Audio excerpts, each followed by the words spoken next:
Hi guys, it's Ian here again, back on the streets. I know that for sure it's a general belief that men always want sex, but I think that this doesn't quite give the full picture. So I just want to tell you guys that last night the girl I hooked up with told me that she only wants sex. I got the impression that she was a girl that you can just have sex with no strings attached. You see, I think girls want to have casual sex as much as men do.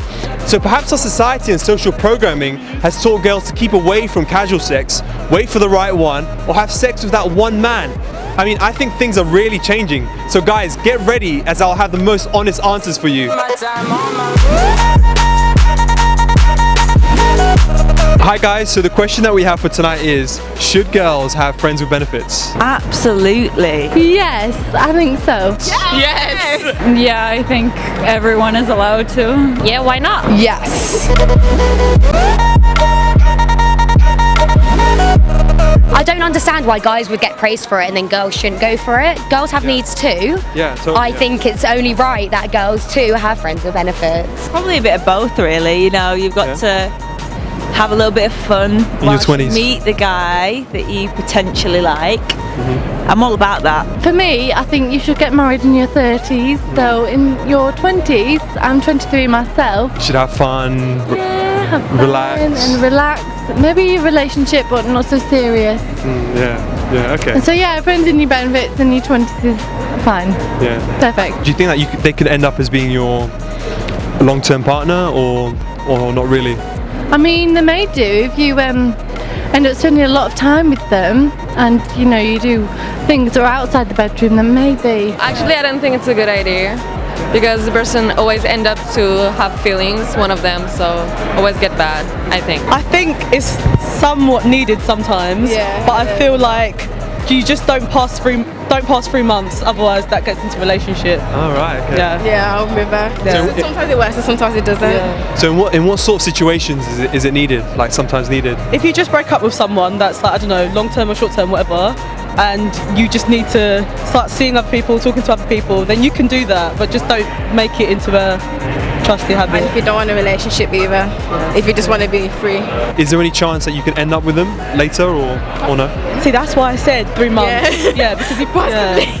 Sure, if it empowers them and they want it, then there's no problem to go at that. Do you think that'll be the case for all women or for some women, or does it depend on? It's personal choice, as it always is.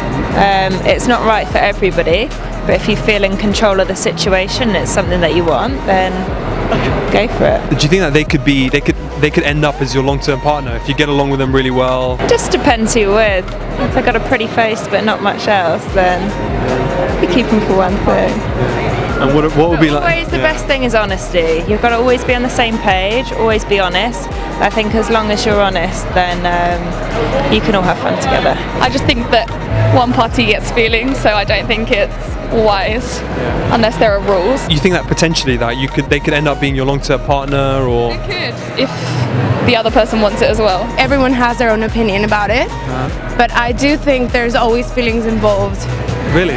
Yeah, someone has to get some feelings at some point. Okay. So yeah. So you think that they could easily end up as being your long-term partner or boyfriend? Usually it ends up really messy, as in like they end up splitting because one of them feels and the other one doesn't. I wouldn't recommend to start a relationship like that. Everyone has needs. Yeah. You know, once in a while, for sure. Do you think that they could potentially end up being your long-term partner, or maybe just your like friend?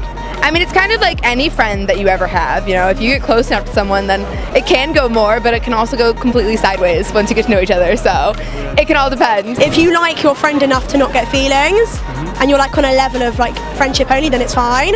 But if you think you're going to like fall in love, then no. Is it a bad thing to fall in love with your friends with benefits, or be with them over the long term? If they don't like you back, then yeah. What would you say is like the optimal number of friends with benefits? Like just the one? Just 12. Only 12? Really? Well, maybe 13.